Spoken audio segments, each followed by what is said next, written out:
Good evening, everyone, and welcome to WJCT Public Media. I'm David McGowan. I'm the CEO here, and it's a great pleasure for me to welcome you here this evening. Forgive me a shameless plug for a short and shameless plug for some of the work that we do here. ADAPT was a project that we began back in 2019 as we felt an urgent need to provide this community with information related to sea level rise and other effects of climate change, and to convene the community conversation about what we were going to do about it. So this evening falls squarely into that mission. ADAPT now is part of an even more ambitious effort that we have here that we call Jacksonville Today. And Jacksonville Today is a service designed to provide all of us with the nonpartisan information that we need to fulfill our desire and our responsibility to act as informed and engaged citizens and residents in this region. I hope that we have several Jacksonville Today subscribers this evening here. I suspect we do. And I invite, and indeed I'd like to use an even stronger word than invite, I'd really encourage you to sign up if you are not a subscriber to Jacksonville Today.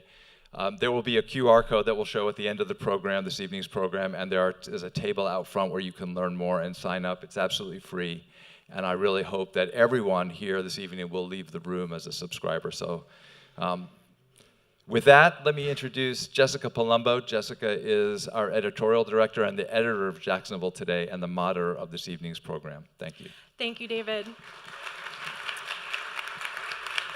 Thank you. It's so wonderful to see this packed room here. Welcome to our event tonight. Welcome to everybody who's watching online at home. And before we get started, a quick thank you to the Jacksonville Environmental Protection Board, which helped plan tonight's event, but I might add, did not influence the content of the event at all or the questions that we'll be asking tonight. The questions. So many questions came in response to the invite to you, to readers of Jacksonville Today. We got more than 40 people submitting questions tonight. We'll be asking some of those to our panel here, and we'll be asking others as well. So let's introduce the panel. Donna Deegan is the mayor of Jacksonville.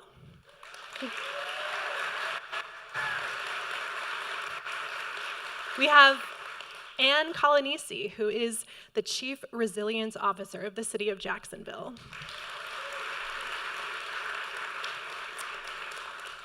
Emily Pierce, who is an attorney with Rogers Towers. She represents the interests of developers. Welcome, Emily. And Logan Cross with the Sierra Club Northeast Florida, an environmental advocacy group.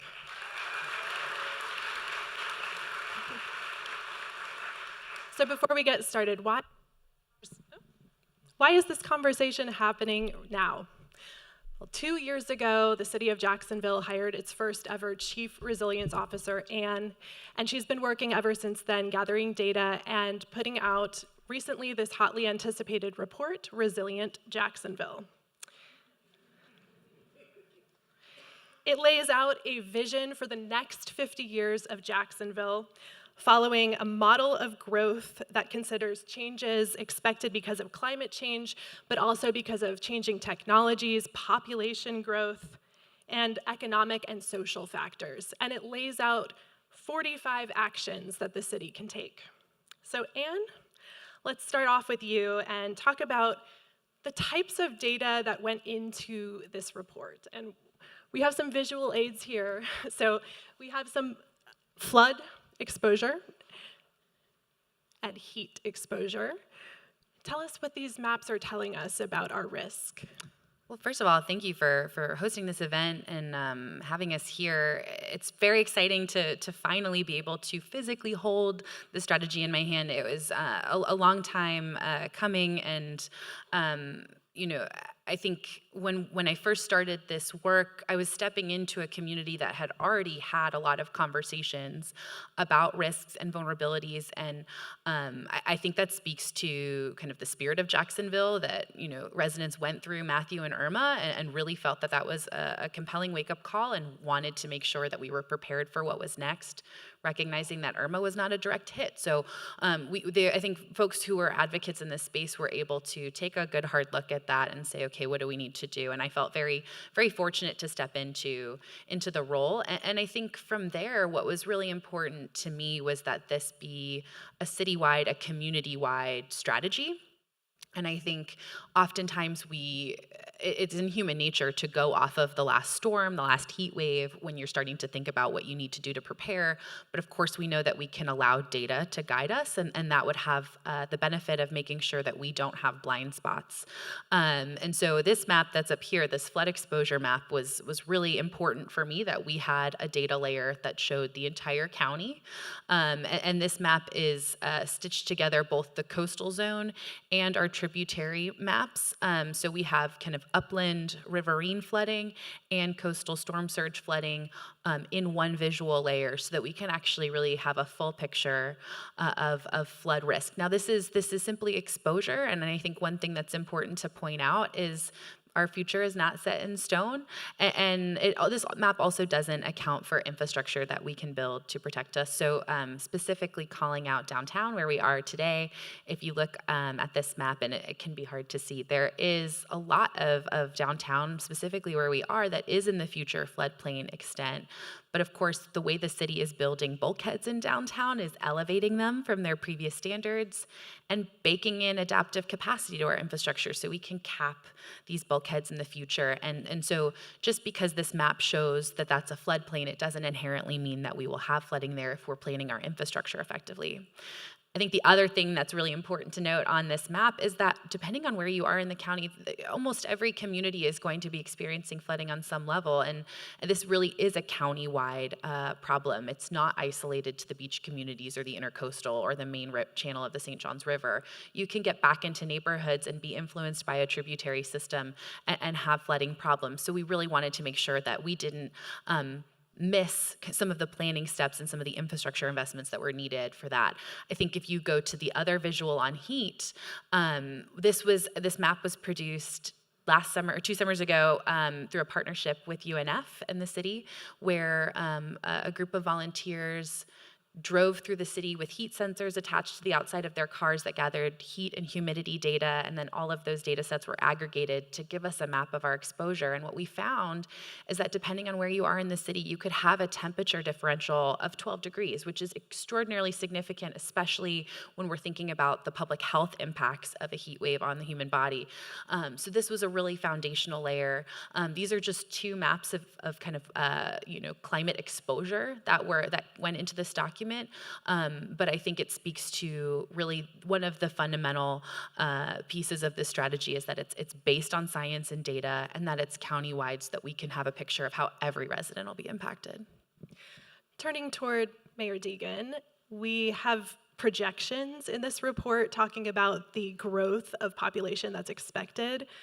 What do you take away from this entire document as you're planning for how to plan for this?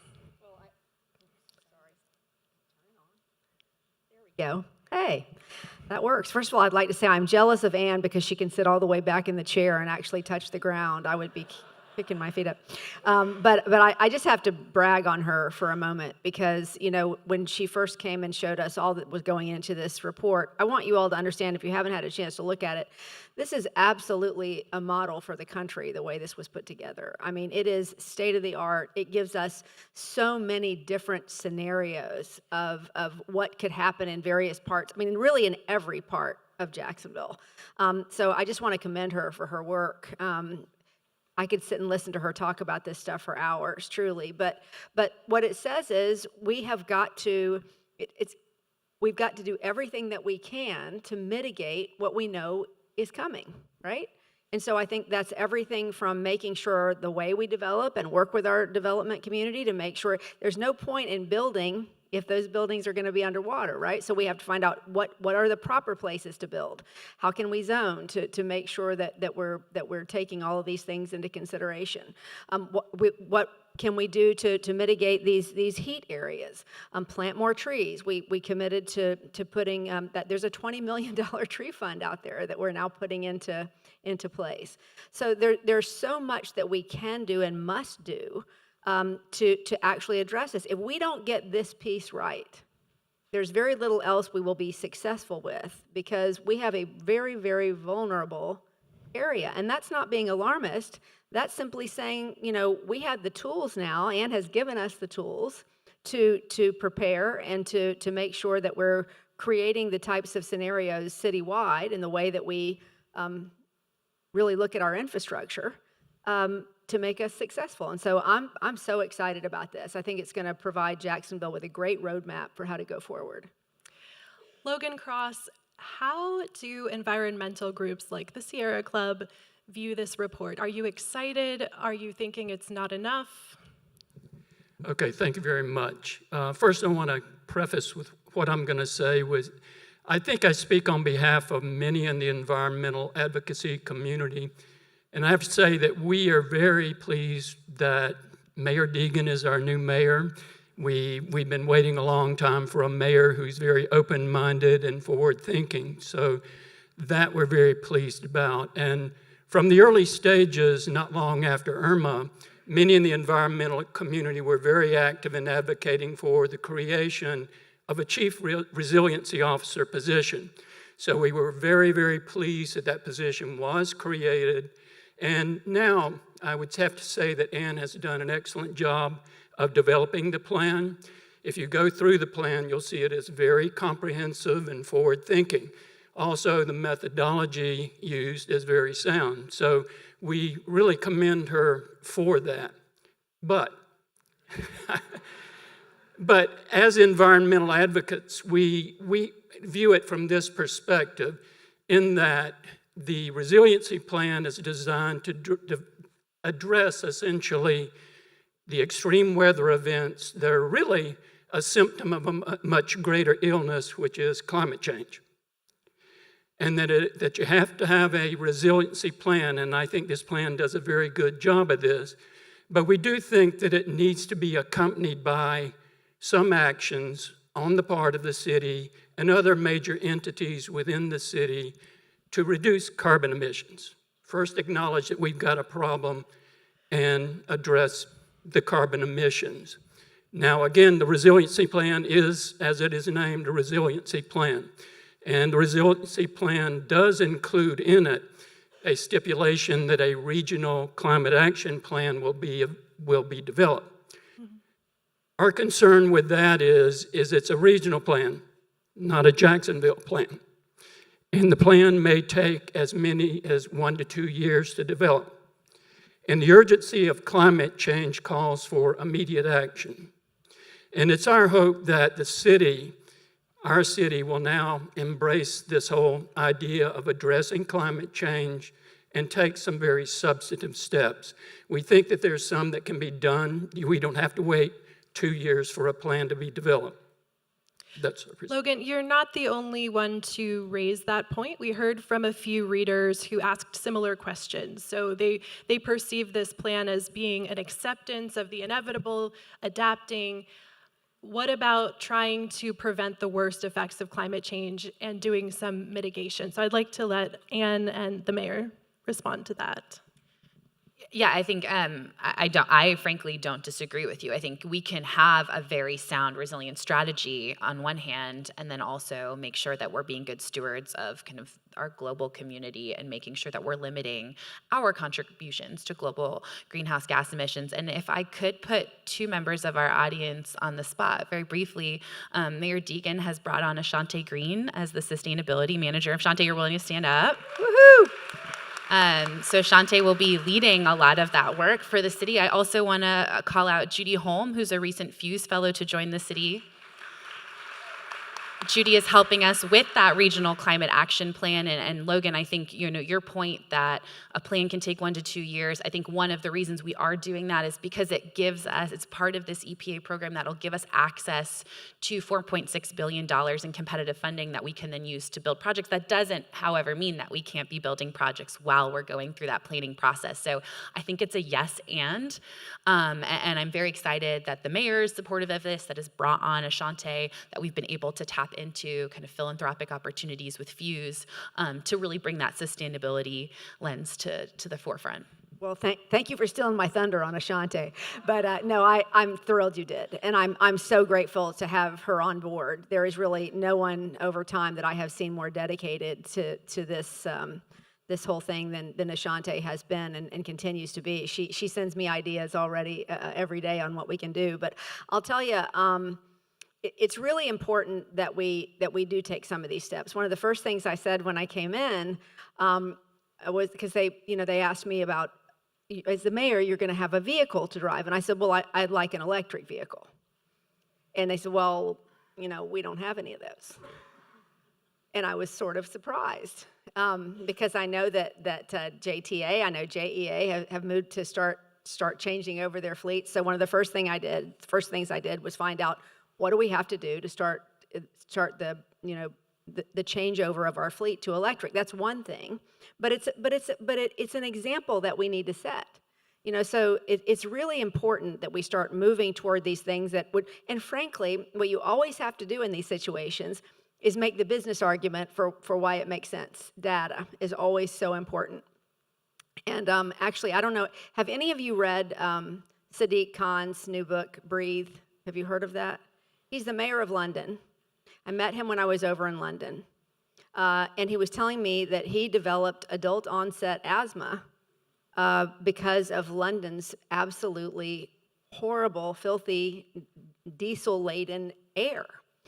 But Anne will tell you all day long that the best way to make those arguments is with data. And if you can present an argument that is fueled with good data and one that shows business sense, we could save 35% if we simply changed over to an electric fleet in the city, which will take time. You have to do it step at a time. And that is, he has done some different things to try to mitigate the air in London. But what he did was, to a skeptical public, and there are still a lot of skeptical folks out there, he went out and he installed all these different monitors to show people the correlation between the pollution that was in the air and the sicknesses that were happening. And he constantly showed data correlating to the things that he wanted to do to improve the situation. So yes, we already know that this is an issue. We also know that we're also dealing with a situation where there are a lot of folks who are slow to want to move on these issues. But I think the more we can show people the data to support not only the environmental argument, but the business argument, which is a pretty darn strong argument for changing over some of these things, I think we're going to be able to move in that direction. And I'm absolutely committed to doing that. Well, speaking of business, Emily, you represent developers in their concerns and matters before the Jacksonville City Council, like rezoning. And you've been involved in the process of creating this strategy for years. So can you tell us a little bit about your involvement with the city? Sure. I have been involved in this since...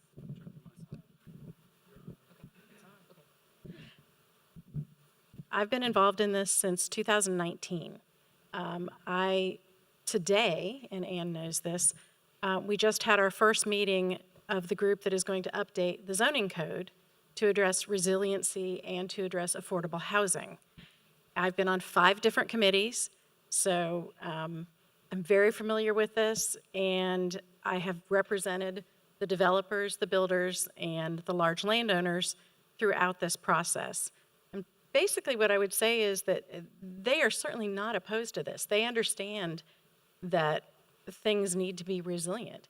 They're investing a lot of money. They have buyers coming in and buying their items. So they know that things need to be resilient. The concern that they have, and I think it is excellently addressed in this report, is not putting more regulations on, more restrictions on. Right now, we have to balance, and the mayor said we can chew gum and walk at the same time. We have to balance affordable housing and resiliency. And right now, we have 25% of the cost of a single-family unit is governmental regulations. So we've got to find a way to incentivize resiliency in a variety of different ways, and it is actually addressed in this, so that we can achieve both resilient development and also build affordable housing. Can you expound on that at all, the incentives versus regulation? What would developers like to see come out of that conversation? So, regulations are you can't build here, period, that's it. Or, something to that effect. We have families in the rural parts of the community who have large swaths of land. This report says we'd really prefer that you not build out there because those are great areas for water retention, which is absolutely true. But those families, a lot of times, that's their investment. That's their 401k. That is for their retirement, or that is for their children for their inheritance. So if you simply say, you can't build here, you've taken away money from somebody's pocket. So an idea is, one of the things that we talked about this morning in this meeting, is some sort of a transfer of development rights, where they have a right to certain building on their site. It is essentially a fungible right. It can be transferred to something, say, in the urban core or in the suburban area. They get paid for it. You get higher, maybe density, intensity, height, because you've been able to carry these rights over. It's a win-win. You get better housing, and you get usually some sort of a conservation over the property. So we have this great chance right now to rework our zoning code to be beneficial in all ways. And I will say, I think that what we're looking at with land development regulations, and I take, I think the term regulation can often be misinterpreted, and it often is thought about as regulatory mandates. You can't do this, you must do this. And I think we often forget that there are regulatory incentives. Incentive-based regulation can be one of the best ways that we can really shift our risk. And this idea of, if we are identifying, and we do in this document, areas that are profoundly high risk, we're also identifying areas that are incredibly low risk, and we're overlaying existing infrastructure there. Where do we already have JEA facilities built out that can accommodate more density? And how do we make it attractive to build high density in low risk areas? And that's one of the kind of foundational concepts we have in this document, is we need to start growing more resiliently. And I know we had a bit of a doom and gloom slide up a little earlier, and if I could just explain it to folks, one of the things we did in this document was play out what does the next 50 years of development look like, and can we play with a couple different scenarios and start to put numbers behind different outcomes so that we can start having a conversation about what we're comfortable with. And the baseline that we looked at is this future without action. If we allow development over the next 50 years to look very much like it has over the last 20 years, what we found is, in that scenario, we would have likely 3 times as many people living in areas highly vulnerable to flooding, 2.5 times as many assets vulnerable to flooding, and 1.5 times as many residents vulnerable to extreme heat. So that can be our baseline to have conversations, whether it's in the Land Development Committee or in other legislative processes and policy conversations across the city. We can start to talk about, is this acceptable to us? And I think we are in such a good position as compared to most other cities in the U.S. because we do have so much open, undeveloped space. Roughly 40% of the city is currently built out, and of the remaining 60%, we do know that there are critical wetlands and ecosystems that we want to preserve, but how can we think about how some of that greenfield development can come online in a smart and safe and resilient way? And so there's a lot of actions in this document that really speak to how we can do that growth in a smart way. Taking some questions, or turning to some questions from readers. This one comes from Jim L. What can a single individual do to make an impact on protecting Jacksonville for future generations? So this report is about big institutional actions. Are there any individual actions? And let's start with Logan on this one. Yes, I mean, there are things that you could do on a personal level, one of the things is you can do is you can start being a little more engaged in the community, monitoring what's going on, voicing your opinion if you have values, if it's something that you really value, the environment, or trying to stem things like climate change. It's really the time that you got out and got involved. Now, whatever organization that happens to be in, or just going to meetings as an concerned individual. A lot of times there are meetings that have bearing on a lot of things that will impact the environment. So go to some of those meetings and get involved in some way and engage in some way. But there's also on a personal level, you can maybe opt to bicycle or walk sometimes rather than driving. But it's also, you could go electric and things like that. But I think the engagement part is maybe the more important, because then you can help move the needle on some big items. Things that, like we talk about the city fleet. It's a type thing that if you make a conversion there, it can have an impact. If you can urge our local citizen-owned utility to become more green, to not invest more fully in dependence on fossil fuels. Those are things that you can do on a personal level. And it's a type thing that all too frequently people will sit back and say, well, let someone else do that. But that's our perspective on it as advocates. And we do think that it would be it's much more beneficial if a lot of people got engaged in that process. I just also want to add that I think, education is such a big deal. I think making it fun for kids, to learn about what they can do. And that's one of the things that Ashante is always talking about. It's just fun to educate, and then the kids get excited about being a part of that. And I think we need to start there, and make sure that we're educating our citizenry about how we can all live more sustainable lives that really make a lot of sense for us and that can be gratifying. So I believe education is such a big key to so much, but I think we can all do that, right? We can all educate ourselves. We can make sure that we're engaging our children in activities where they learn why this stuff is so important. Turning back to Anne, a question from Jim S. The resiliency report has a lot of steps, 92, I believe, and unlikely that many of them will come to implementation, according to Jim. So, what would you select as the top 3 that would be your priority to implement right now? I've been waiting all night for this question.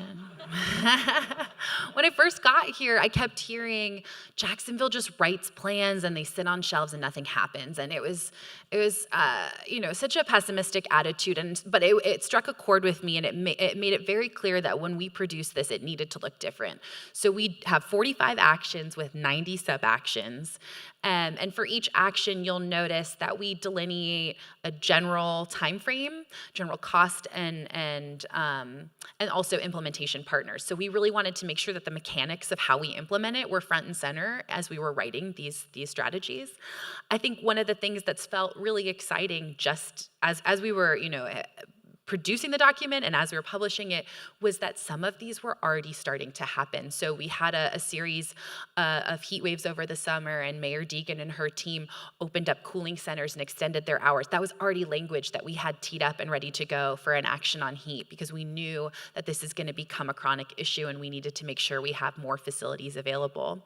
I'm going to call out one other individual in the audience. We have another Fuse Fellow, Valerie Feinberg, who's here, who's developing an urban forestry master plan for the city. That's an action in this strategy. She will be here over the next year developing that. That's coming online. Emily spoke about the land development regulation update. That's action 1.1 in the document, and we're doing it now. We just secured a grant from FEMA to develop emergency procedures for extreme heat and freeze events. That's an action in this document. We talk about how data was foundational in building this, but we also know we need better data, specifically around how flood risks can can compound when you have a storm, a hurricane coming, and high tide. These are two risks that need to be merged in our data. So we are building a compound flood model that'll have a real-time forecasting system. These things are happening in real time, and it feels very exciting to not just have produced this and then sat down and thought, okay, well, what's the first action I'm going to work on? There are already things that have been in the pipeline, and I think to go back to Logan's point about developing a climate action plan and really starting to step up on the sustainability front, I hope that the way that we develop that plan will feel a lot like this, where the steps are starting to take place as the document is actually being published. So we're already past the starting line on this. These things are coming online very quickly, and those are just a handful of the actions that are moving today as we speak. John M. asks, on the time frame, that's laid out for each action, right? So how does the time frame equate to priority level? I think it's not a direct correlation. Some of these are very challenging and very lengthy processes. We have an action that's thinking about how we may have to relocate critical facilities in the long term. So that has a longer implementation timeline, not because it's less urgent, but because we actually are going to be waiting until we start to see these extreme flood changes before we would make that capital change. Also because the best time to make a decision about relocating a facility is when it's at the end of its useful life. And so, we know that that's going to be an action that will have to come later, and it doesn't mean that it's a lower priority. It just means that it has a moment in time that's still down the line. And I also think, some of these issues are very complex, and so there is also a layer of complexity that feeds into just how realistic we can be and when it comes online. Speaking of being realistic, Mayor Deegan, we have a question from Barry C. He asks, how are we going to pay for all of these great plans if we give $1 billion to a billionaire so men can chase a ball around a field? Is chasing a ball really more important than resiliency? Of course not. But as was mentioned earlier, in a great city, you can walk and chew gum at the same time. We have a growing city. More than 100 people are moving into our city every day. Those people are paying property taxes. They're spending money in our community. We certainly have to prioritize things. But as I said earlier, if you take a look at return on investment, if we actually invest in these sustainability measures, if we actually invest in resilience, the return on that is exponential. And that's why I said, we were up in D.C. the last couple of days trying to make the arguments to all the folks up there about things that we need in terms of energy and things that we need in terms of affordable housing and the Emerald Trail and such. As what I said to them was, what I really need is the data points to be able to take back of what is the return on investment. And they said, oh, well, gosh, we have that, and it's this, and a whole list of what happens when you actually invest in these technologies. So we're really going to be getting more of a bang for our buck if we'll really just move forward with these things. So you have to look, part of leading is to look out. You can't just look at where we are today and say this is where we have to stay. It's sort of like downtown development and the Riverwalk and all of those what I just came from, the River's Edge over on the South Bank. All of those investments will provide the revenue that will allow us to invest in other things. But you cannot just sit still and say, we're not going to do those other things that make us a great city. I believe we can do all those things. I think we just have to, we have to continue to be thoughtful about how we do them. So I reject the this or that argument. There's a fabulous study by the National Institute of Building Sciences, and it's it's years old at this point. So this stat may even be more significant now, but for every $1 that you invest before a disaster, you can save 7 after. And so I think there's really compelling evidence that getting ahead of this issue can save cities a lot of money. I'll also point out, at no point have we thought that we would be able to accomplish all of the actions in this strategy without tapping into state and federal funding. The level of change that Jacksonville and communities across the country are experiencing today goes beyond what municipalities are set up to tackle. tax and pay for themselves. And so we are already leaning very heavily into state and federal grant programs. We've gotten, I think, over 18 million just since Mayor Deegan has stepped into office. Of course, some of those were grants that I wrote as we were in transition and other times, but I think in the last 2 years, we've come at close to 45 million that we've gotten from state and federal grants. And so that's something that we are going to be ramping up given the level of federal investment, and something that I know is a priority for the mayor. And look, there's still a great deal of federal money out there for these processes. This is something that's a priority in this administration. And so we're going to go after every one of those dollars that we can bring back into this community to make sure that we're dealing with these issues effectively. And I am very optimistic about the future. And I think it's very easy for people to sit back and look at what is happening with the climate and be pessimistic. And I understand some of those feelings. But there are things we can do, and we need to move in the right direction. And I think we're doing that in this city. The process of creating this report, it was a collaborative process, and it was building on efforts that the city was already doing. And now that it's out, who else needs to be involved in implementing these actions, and who needs to be brought to the table who's not already? I mean, so many people were at the table. I mean, the who's not at the table right now is a tricky one for me, but we had fantastic participation at all levels. We had public meetings, we did digital surveys, we convened a series of 5 working groups where folks who are professionals in the Jacksonville area came and helped us talk about land use and development, hydrology and flood risk, open space and ecology, healthy communities, and critical infrastructure. And so we were able to tap into a lot of professional networks, advocacy networks, and stakeholders who have, a really robust personal knowledge of the subject matter, and that all fed into how we were able to develop these actions. You'll also notice if you go to the website and you pull up the strategy, at the end of the document, we do have a kind of a matrix page where we're able to show for each action who's tagged as kind of the lead implementer or supporting player. There are some of these actions that absolutely have to be led by the city. In so many ways, this work is designed to take the burden of being resilient off of the individual and instead put it on city systems. So we have to be in the driver's seat on a lot of these. But there are also ways in which I think we are able to play a supporting role to other key entities. Specifically thinking about our independent authorities, making sure that we're sharing the data that we have today, the better data that we're getting through the compound flood model, and making sure it's actionable for them to make their capital decisions off of the same risk and data points. And so all of that is really listed. We make sure that we talk about nonprofit partners, people who are trusted members of the community that can help us interface on these different issues. So I do think it's not just going to be a whole of government approach to implementing it, it's going to really need to be a whole community. I agree with that completely. And in fact, when we went up to DC a couple of days ago, I'm going to brag on the whole process for the Emerald Trail for a moment, which is going to be transformational in so many ways in this space. You have Groundwork Jacksonville, nonprofit, raising millions and millions of dollars privately. You have the city, which is invested through the gas tax and other things.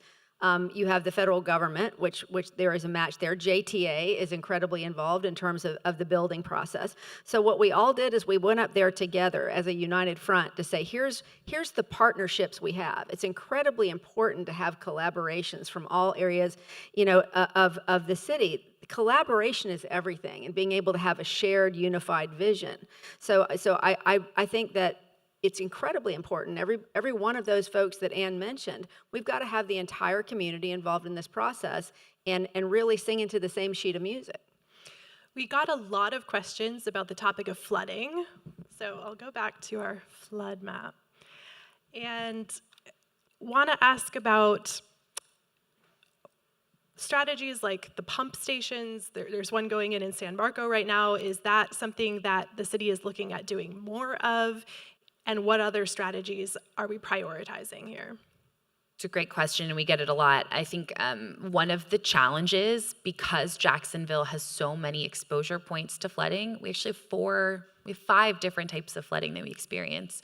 We have storm surge, tidal fluctuations from kind of the 2 coastal layers. We have 2 different rainfall types of flooding. We get storm surge that collects on the street and sidewalk. We also get riverine flooding from rainfall, where our tributaries fill up and overflow their banks and can cause damage. And then we have this fifth category of compound flooding, where 2 or more of those are happening simultaneously, and it's the most common type of flooding that we deal with.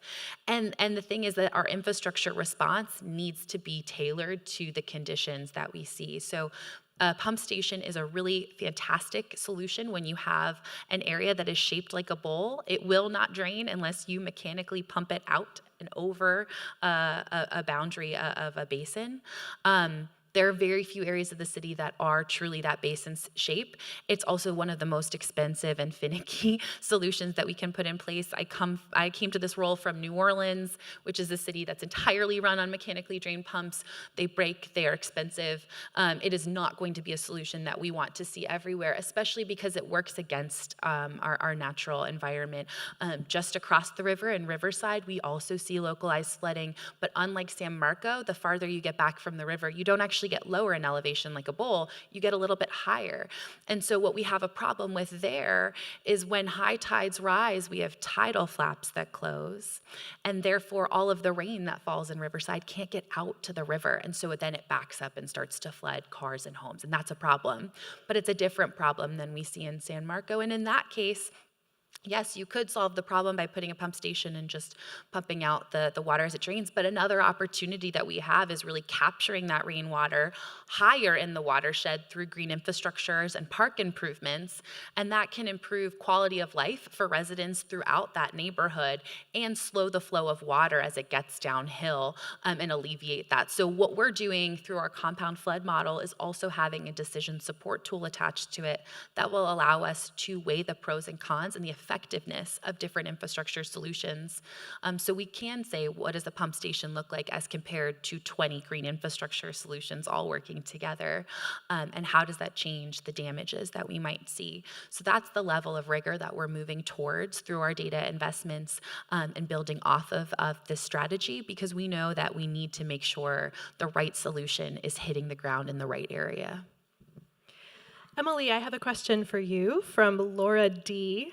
And she's asking, the key component in resilience is stronger, stricter building codes and zoning requirements in flood-prone areas and wildfire interface areas. So can we overhaul these, and what would developers say to that in those specific high-risk areas?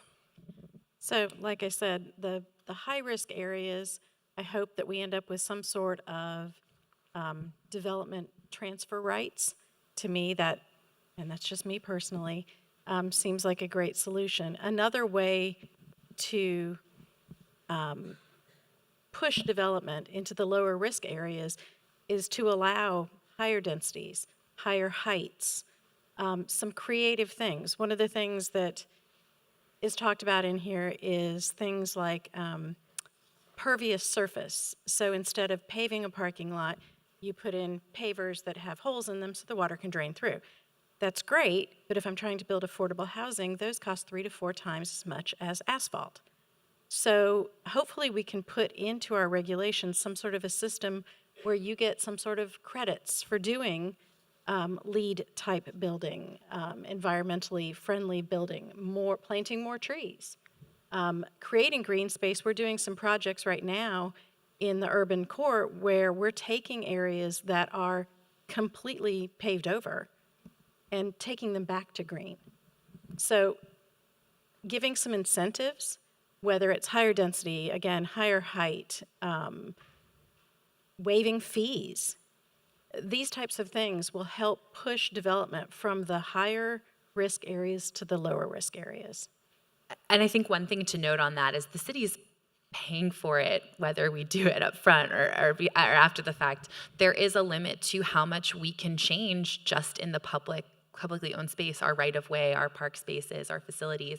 And so providing incentives for private developers to, let's say, have less, pervious, have more less impervious surface, more places for water to absorb. That's in our best interest, especially if it means that less of our underground pipes need to be ripped up and larger pipes put in to accommodate a higher volume. And so starting to get creative about how we structure these development regulations and leaning more towards incentive-based regulations that shift our risk away from high-risk areas can also have these co-benefits of alleviating some of the maintenance and the upgrades that we would need to do in order to accommodate these higher volumes of water. Mayor Deegan, a question from Kathy D. How have resiliency plans changed since your administration took over? Are your priorities the same as before, and if not, how are they different? Well, I don't want to speak for anybody else. All I will say is that for me, and I've said this repeatedly for the last couple of years, it's really at the top of the list for things that we absolutely. This is not a maybe we should do it thing to me. This is absolutely something that we must address if we want our city to be successful. And so I would simply say that for me, it's a very high priority. The previous administration brought in Anne, so certainly they saw that there was an issue. I think that, there's always politics involved in just about everything. But that's why I go back to, if you can make the business argument, whenever you try to make a moral argument about anything, it's tricky because everybody's different that way. But most people can see a dollars and cents argument. What about this will save us money? What about this will make us a more successful city? What about this will make our children more likely to want to come and live here? Those sorts of things can be solved with data and with information. And so it's a very high priority for me, because I think if we do want our kids to come back here and live and for us to be that city that I know we all want, this is an issue that has to be top of mind. We'll just be wrapping up here with some final thoughts. So for you, Anne, I heard you on First Coast Connect the other day, and you were talking about some next steps, one of them being this climate action plan. How is that different from the Resilient Jacksonville?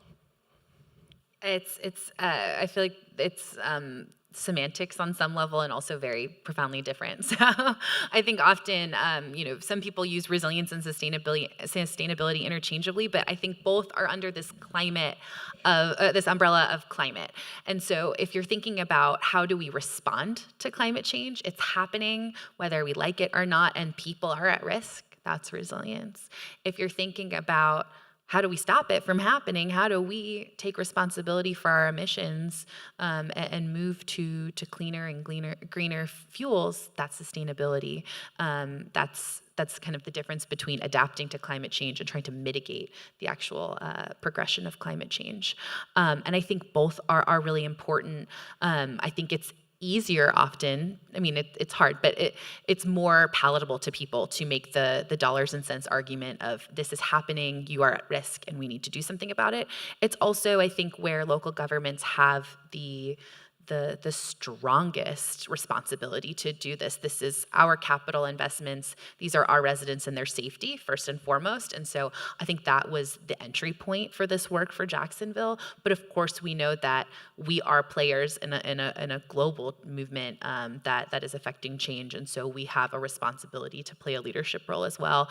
I'll also note that, roughly 70% of global climate emissions come from cities. So I think city leadership can play such a powerful role in addressing climate change. It's often talked about at the national level, what's the U.S. doing versus India or China, but at the end of the day, really, city leaders can be the backbone of moving towards a cleaner and greener future. I think it's really important too to note that the market is moving in this direction, and so I think that will make some of these political conversations less fraught. Because some of the big oil companies are some of the biggest investors in clean energy now, and they're some of the biggest investors in all of this new technology that's really going to take us to where we want to go, which of course is always what we've wanted. A lot of us wish we had moved that way 20, 30, 40 years ago, but here we are. And so people usually will follow the dollars and follow what the market is doing. So I think we're really positioned well to make these arguments right now. Logan, what would you like to see the city do as part of this climate action plan? Can you hear me? Okay. We need again, I expressed my reservations about a regional climate action plan because a lot of other cities have their own climate action plan that's specific to that city. For example, the city of Tampa has its own climate action plan. So my concern is on the climate action plan is how much is our city council or city government going to be inclined to fund a regional plan versus a city plan? And then also my other concern, or that of the environmental advocacy community, is how long is it going to take to do that plan? It's a type thing that, again, I think many of you out there will agree that action is required immediately. So I do think that we do need to look at those things that we can change within the city. You have to look at our own city-owned utility. All of you out there, if you're a JEA rate payer, you have to look at what is your utility doing? How fast is it moving towards renewable energy sources versus depending on fossil fuels? Is it digging its heels in on fossil fuel dependence versus taking a progressive move towards renewables?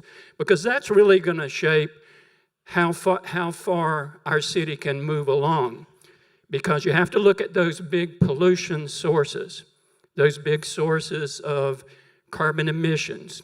Those have to do with fleets, automobile fleets, and those are type things you have to look at your utility, which probably accounts for, outside of automobiles, accounts for the bulk of greenhouse gas emissions in this region. So these are the things that you as citizens, as owners of the utility, of owners of the city government, taxpayers, look at these big sources. And one of the things that we really want is our city to do as other cities have done, to decide to do its part. Within the state of Florida, there are 13 other cities that have already committed to operate on 100% renewable energy by 2050. Outside of Florida, there are many cities nationwide that have made that commitment. We would like to see Jacksonville make that commitment as well. And then you've got to, and once you make that commitment, then you've got to do the heavy lifting to get there. And let me make one other point. One of the things that you have to, a lot of people initially or all the time equate going green as raising your taxes or costing you more. That used to be true. 10 years ago, that was a very true comment, but it's no longer true. And I think that Mayor Deegan touched on this earlier by saying the market is going in that direction and we need to be positioned to act on it. Before you respond to that, Mayor, I want us to end with you, Mayor Deegan, and responding to a reader who says, I'm concerned that this is going to be all talk and no action. To your point, Logan, what is the next step for you looking at this strategy? Is there something you're proposing to the city council? What are you going to do next? Well, look, I think what we did next, and just a few weeks ago, was add Ashante to our staff. I think sustainability, as Anne said, is the way to move this into action on what can we do as a city. What are the things that we can do that will mitigate really what we're all very, very concerned about, and that is climate change. So we are moving in that direction. We are, as I said, we're already working to plant trees. When you're talking about environmental justice, a lot of those areas that are hotter are areas that are economically disadvantaged, that have been ignored for a long time. We're doing that right now. So I think we're talking about ways to retrofit our buildings. We're certainly working with JEA to try to move that process along faster. Listen, they've started to turn their fleet over into electric vehicles, and I know that they are trying to create better targets. The problem is, when you start back here, it's hard to accelerate here at a pace that obviously a lot of us want to see. But we are absolutely taking steps in that direction, and I think most importantly, we are lifting this issue and doing our best to educate the community about this issue so people understand and will be with us when we say we want to spend dollars on this. So I think we're moving pretty quickly in the 110, 20 days that I've been in office in that direction. Thank you so much, Mayor Deegan, and the rest of our panel.